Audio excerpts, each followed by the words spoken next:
Qué alegría es poderos saludar de nuevo en un nuevo capítulo de Ojalá lo hubiera sabido antes.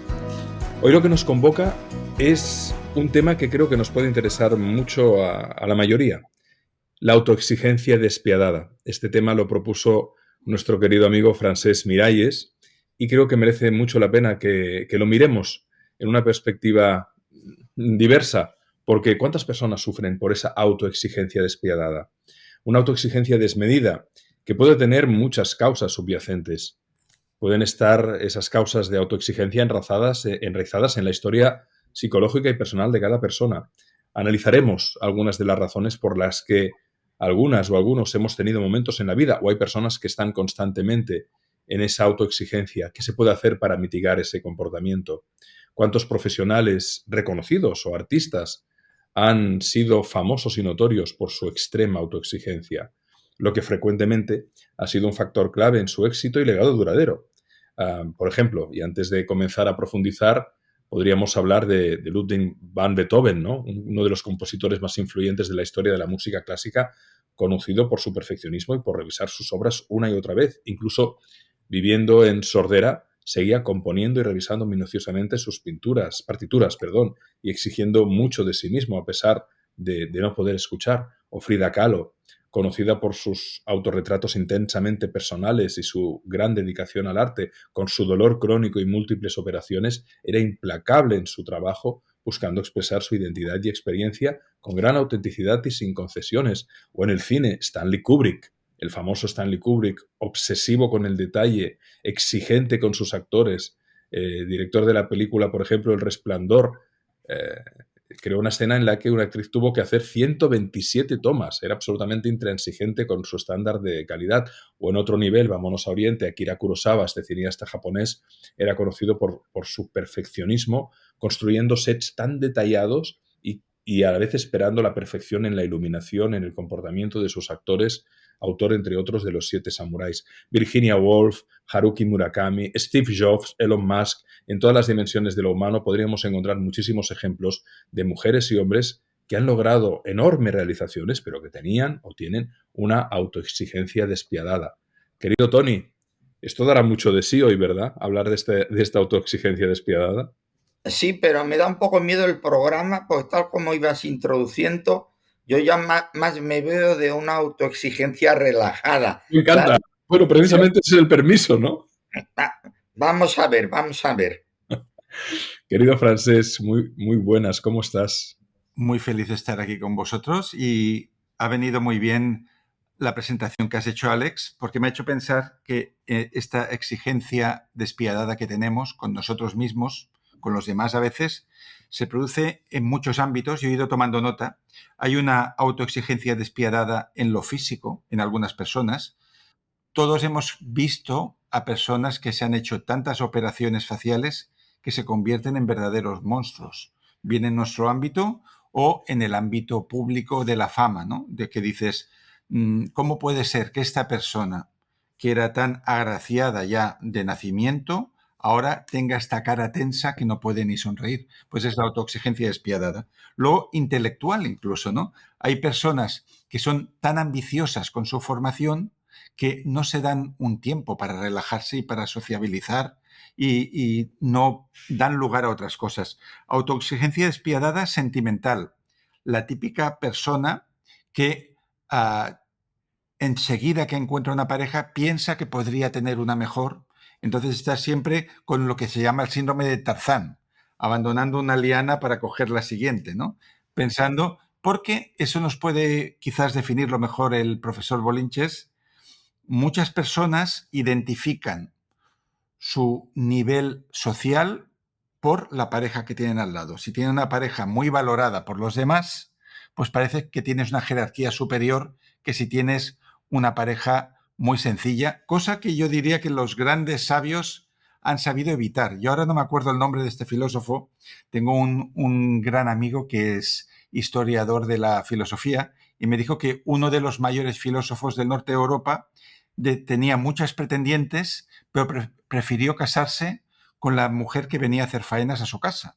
Entonces, todo su ámbito académico decía, pero ¿por qué eliges a una persona tan sencilla, tú que eres doctor en filosofía, y él dijo, para lo que yo la quiero, sabe más filosofía que Aristóteles. Que esto hoy en día puede sonar muy mal, es algo de otra época, pero sí que es verdad que la autoexigencia despiadada en lo sentimental puede llevarnos a no valorar ninguna pareja que tengamos, de ningún tipo, ¿no?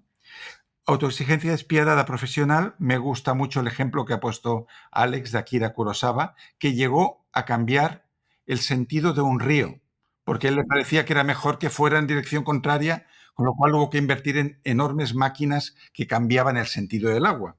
Y la autoexigencia despiadada vital sería estas personas cuya vida jamás satisface, que siempre, como decía Milan Kundera en una de sus novelas, ven que la vida está en otra parte y que los otros están triunfando más que sí mismos. Creo que con este diagnóstico Qué bueno, qué habla bueno. bastante. Y qué sufrimiento, ¿verdad? Vamos a la mirada de nuestro maestro Tony. ¿Qué nos podrías contar? Porque desde tu modelo de terapia vital sería el Sí, padre crítico el que machaca a la exacto. persona, ¿no? En esa autoexigencia despiadada. El padre Sí, crítico interno. por eso yo empezaría por donde ha terminado Francés, ¿no?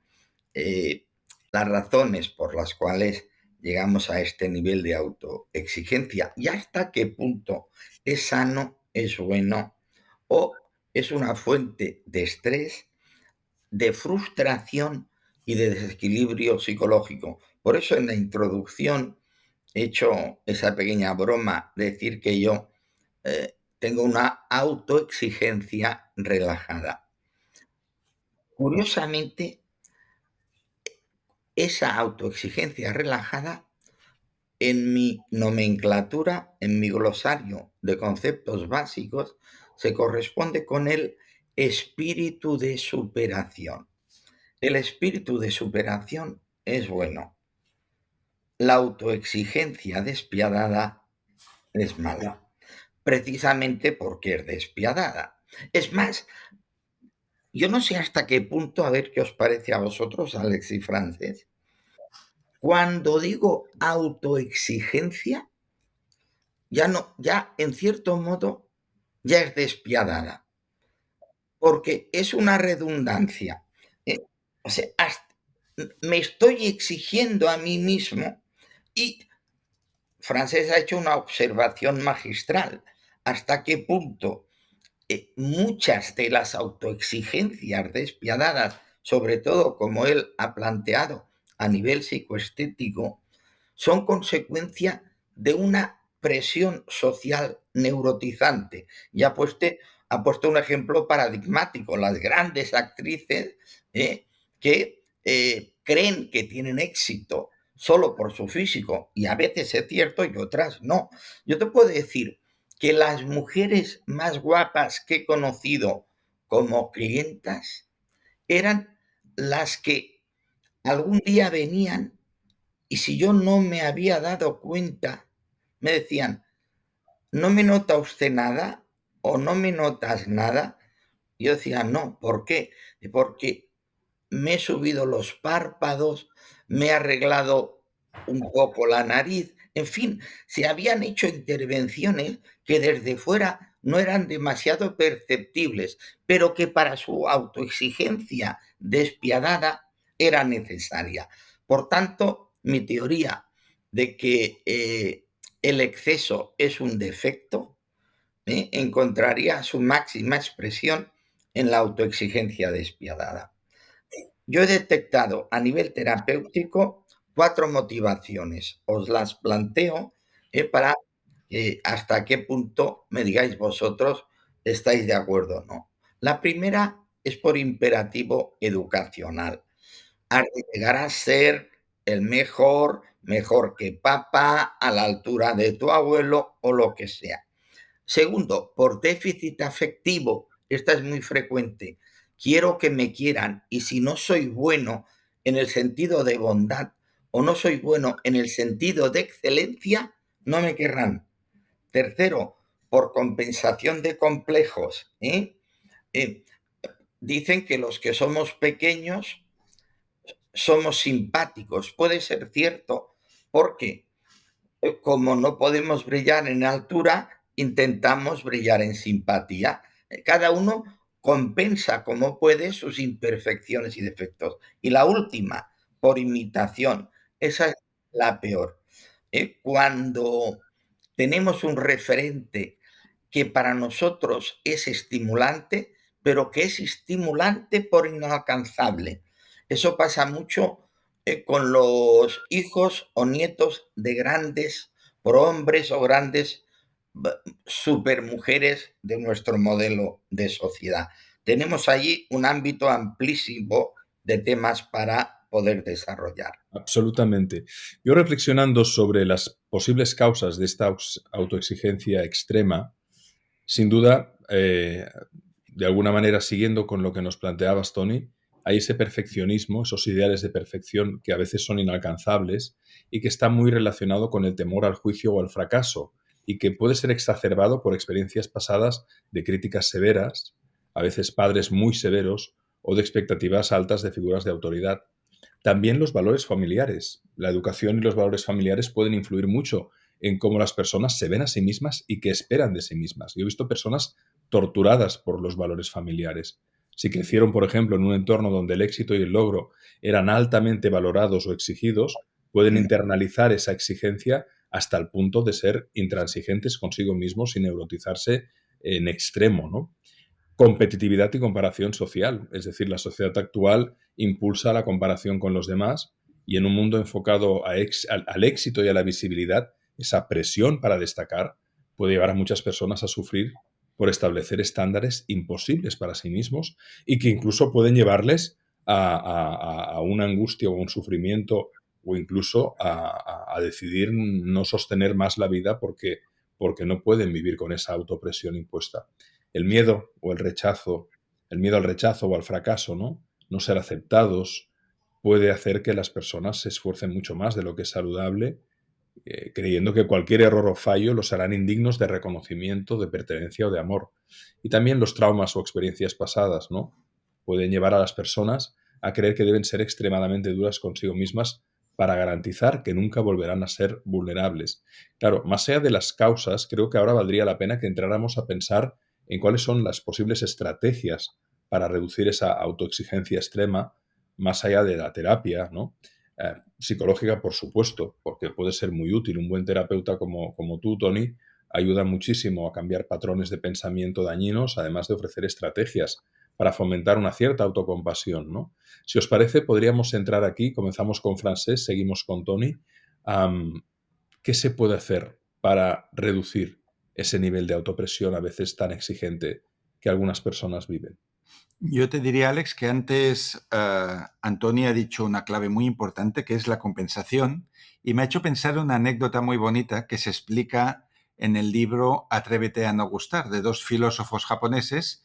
El libro está basado en la vida y trabajos de Alfred Adler, que fue uno de los grandes psicólogos de Centro Europa del siglo XX, junto con Freud, Jung y Frankl, ¿no? Entonces, Alfred Adler, que era austríaco, era muy bajito de estatura, en una sociedad y en una cultura donde hay muchos hombres altos. Es una parte de Europa donde la gente, sobre todo los varones, tienden a ser muy altos. Él era mucho más bajito que sus conciudadanos, pero él decía que eso había sido una gran ventaja terapéutica en su vida, porque cuando venían los pacientes a la consulta, por ejemplo, cuando venían hombres, al ser el más pequeño, nunca era una presencia amenazadora para el otro. Al contrario, era como alguien que era una presencia amable que hacía que sus pacientes se revelaran sus secretos y sus intimidades de manera mucho más confiada que si fuera un armario, alguien imponente. Pues esto lo veo un ejemplo muy bonito de lo que es compensación y de entender que nadie lo tiene todo. O sea, tú puedes tener una gran capacidad intelectual y ser muy torpe con tu cuerpo y ser malo en los deportes. O puedes tener una buena fachada, pero quizás no te resulta fácil estudiar o aprender nuevos conceptos. Entonces, a partir de esta idea que sobrevuela las artes japonesas del wabi-sabi, ¿no? De la belleza en perfección, cuando comprendemos que nadie lo tiene todo, ni siquiera las personas que más admiramos, pues podemos ver de qué manera compensar lo que nos falta y poner toda la carne en el asador en la fortaleza, no en la debilidad, no en la carencia. Totalmente de acuerdo contigo, Francés. Es que es así. Te lo puedo ratificar desde la experiencia clínica. De hecho, la terapia vital fundamentalmente consiste en esto, en ese concepto que os gusta tanto de la aceptación superadora. Me acepto como soy y me mejoro en lo que puedo. ¿Y cómo nos mejoramos? Lo que tú decías justamente, Francés, con la compensación. Yo no puedo ser perfecto en todo, pero puedo perfeccionarme un poco en cada cosa. Incluso aquello que no puedo cambiar, al aceptar que no lo puedo cambiar, lo llevo mejor y por tanto incluso cambio mi actitud. Yo siempre cito un libro eh, de un autor americano que en su momento tuvo una gran resonancia en los años 80 y dice, no puedo ser más alto, pero puedo ser mejor. Y bien, eso apliquémoslo a cualquier ámbito. No puedo ser más guapo, pero puedo ser más bueno. No puedo ser más inteligente, pero puedo ser más sociable. En definitiva, llegar a ser lo que podemos ser. Y eso solo tiene dos caminos: aceptación superadora y desarrollo de aquel potencial que nosotros detectamos que es el que favorece estar a la altura de nuestras posibilidades. Claro, y para eso hemos de relacionar desde la inteligencia constructiva las posibilidades con las capacidades. Siempre pongo el ejemplo, yo nunca he querido ser futbolista. ¿Por qué? Porque no sé jugar a fútbol. Ni he querido ser cantante. ¿Por qué? Porque no sé cantar. ¿Por qué he sido psicólogo? Porque no sé hacer nada más que ayudarme a mí mismo a afrontar mis problemas cuando los tuve a los 25 años y después de conseguir resolver los míos, crear un método que ayuda a que los demás puedan resolver los suyos. Ese ha sido mi ikigai y ha sido mi buena suerte. Vuestros dos libros, para mí, han sido una inspiración. ¿eh? En su momento, la buena suerte de favorecérmela con mi propio esfuerzo y ahora mi ikigai, expresar lo que sé de manera productiva y en beneficio de todos. Pues en ese sentido, Tony, yo tengo que decir que tus libros han sido, son y serán un consuelo constante. Aprovecho aquí para recomendar, por supuesto, los libros de Francesc Miralles y de Toni Bolinches, y os diría que todos, porque son una maravilla. El último que estoy leyendo, tuyo, Tony, son Tus cuatro poderes, que es absolutamente extraordinario y que precisamente leerlo nos puede ayudar muchísimo a también reducir esta autoexigencia tan dura que a veces tenemos, ¿no? Sí, porque Sí, fíjate dime, que Tony. ejemplo de la inteligencia Eso, constructiva. La eso. inteligencia la podemos utilizar como coartada o como descubrimiento. Si utilizo mi inteligencia para justificar la no acción y en lugar de hacer una aceptación superadora, hago una aceptación pasiva, mi inteligencia me perjudica. Si utilizo mi inteligencia al servicio del desbloqueo de la solución y no del problema, mi inteligencia me beneficia. Eso es la inteligencia productiva, aquella que está al servicio de mi mejor parte para desarrollarla y al servicio del bienestar general en beneficio de todos. Ojalá todos activáramos la inteligencia constructiva. Quizá habría menos agravio comparativo, quizá habría menos autoexigencia despiadada, quizá habría más espíritu de superación, no para ser mejor que los demás, sino para llegar a ser lo que podemos. Llega a ser lo que puedes. Para mí esta es una consigna que siempre evitará la autoexigencia despiadada y siempre favorecerá el espíritu de superación adaptativo. Y cuando digo adaptativo es porque relaciona aspiraciones y posibilidades y capacidades con logros. Absolutamente. He observado en las personas que tienen esa autoexigencia extrema o despiadada que se produce por lo general un comportamiento muy curioso. es el que podríamos llamar esfuérzate y no lo logres. Porque si bien es cierto que muchas personas con gran autoexigencia logran sus realizaciones, eso sí, a veces a un precio altísimo propio y para su entorno, hay personas que entran en el mito de Sísifo, condenado a subir la piedra a la cumbre de la montaña que invariablemente volvería a caer hasta abajo y volver a levantar la piedra desde el valle hasta la cumbre. Hay personas que ponen su energía en el esfuerzo, pero el esfuerzo es un valor instrumental, no es un valor final. ¿Nos esforzamos para qué? Para lograr. Pero pareciera que hay personas que lograr, al ser una fuente de placer o de celebración, está prohibido, sobre todo en culturas familiares muy represivas, muy restrictivas, o también en entornos donde esa niña o niño se les ha dicho ¿cuánto te quiero? ¿Cómo te esfuerzas? Y se ha premiado más el esfuerzo que el logro o la realización. Esas personas que a lo mejor sacaban muy buenas notas y cuando llegaban a casa con el cuaderno, con la libreta de evaluaciones, papá o mamá señalaba el 9 entre todos los 10 y les decía, ¿cómo es que aquí no hay un 10? ¿Qué se le está diciendo a esa niña o niño? Esfuérzate. Esfuérzate, pero aunque lo logres, no te lo vamos a reconocer, porque siempre estaremos señalando aquello que te falta.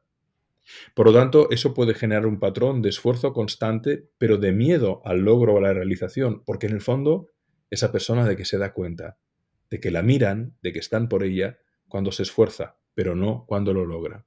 Y creo que poder observar este comportamiento, incluso a veces en nosotros mismos, puede ser una puerta a la liberación de lo que podríamos llamar esos impulsores inconscientes, que incorporamos en nosotros pensando que al hacerlo la vida nos irá bien. Hay básicamente 6 impulsores que observaron Tybee Kaller y Hedge Capers en sus investigaciones psicológicas. Complace, sé perfecto, esfuérzate, date prisa y ten cuidado. Y sobre todo, los que tienen que ver con la autoexigencia despiadada son el sé perfecto y el esfuérzate. Y los dos parten de la misma premisa. Para que esto salga bien, tengo que ser perfecto y esforzarme, porque si no lo soy, esto saldrá mal. Quisiera, si os parece, ir acabando este programa de hoy para, más allá de lo que ya hemos dicho hasta ahora, ¿qué otras herramientas creéis que podemos utilizar para observar esa autoexigencia? Por ejemplo, el mindfulness, por ejemplo, la terapia. ¿Alguna idea más? Bueno, sinceramente, Alex, después de esta exposición magistral, razonada y razonable, de el imperativo educacional, de los 4 factores impulsores de la autoexigencia despiadada, pienso que muchas personas se habrán identificado con esa exposición y recordarán al padre o al abuelo que, como tú has dicho muy gráficamente, se detiene para reprenderte por el 9 en lugar de felicitarte por el 10. Es más, después de lo que has dicho, sinceramente, no quiero ni tengo nada que añadir, porque creo que queda un pozo de lección vital que nos debe ayudar a reflexionar. Muchísimas gracias, querido maestro. Pues yo, Alex, añadiría, Alex y Antoni, queridos, que quizás el gran bálsamo contra todo este mal del que estamos hablando sería la humildad, el reconocer que somos mortales, que somos imperfectos y que a lo largo del día suceden cosas buenas, malas, mejores y peores y que, como dijo el maestro Antoni Gaudí, la línea recta es del hombre, la línea curva es de Dios y no hay nada que sea recto en la naturaleza. Y yo quería terminar con una frase que me gusta mucho de Cary Grant, que quizás en su época nadie era mejor que Cary Grant o nadie era más popular. Y cuando una vez le preguntaron cuál era su fórmula para el buen vivir, dijo, mi fórmula para la vida es muy simple. Me levanto por la mañana y me acuesto por la noche. Entre medio, trato de ocuparme lo mejor que puedo. Qué bueno, qué bueno. Esa es una autoexigencia relajada. Relajada. Me Y muy en el presente. Quizás se me ocurría la autocompasión, ¿no? A veces tratar de ser tan amables y comprensivos con nosotros mismos como lo seríamos con alguien a quien queremos mucho, por ejemplo, un buen amigo, ¿no? Y eso podría incluir, ¿no?, ejercicios de diálogo interno, aplicando alguna de las herramientas de la terapia vital de nuestro maestro Antoni Bolinches, o el reconocimiento de que el error es parte de nuestro crecimiento humano, ¿no? También hacer pausas y autocuidarnos, ¿no? Integrar descansos regulares en nuestra vida puede ayudarnos a mantener ese equilibrio que tenía Cary Grant, entre un equilibrio saludable entre el trabajo y la vida personal, y reducir la autoexigencia. Y también reconocer logros y fortalezas. Hacer un esfuerzo, paradójicamente, que nos libere del esfuerzo. Un esfuerzo para reconocer y celebrar los propios logros y fortalezas, que nos permitan balancear la autoestima, la autoimagen o el autoconcepto, disminuyendo la necesidad de autoexigencia. Y por último, redefinir la idea del éxito. A veces cambiar la definición de lo que significa tener éxito en la vida puede ayudar a aliviar mucho la presión de cumplir con estándares externos. En cualquier caso, el ejercicio que os propondríamos para hoy, queridas amigas y queridos amigos, sería el siguiente. Reflexionemos a ver si estamos aplicando esta autoexigencia excesiva en algún ámbito de nuestra vida, y a partir de todo lo que hemos aprendido de las aportaciones de nuestros amigos y maestros Francesc y Toni, ¿qué podemos hacer para liberarnos un poco de esa carga autoimpuesta que nos ponemos muchas veces sin darnos cuenta? Como siempre, gracias por estar aquí. Gracias, querido Toni Bolinches. Gracias, querido Francesc Miralles. Y seguimos. Nos vemos la semana que viene.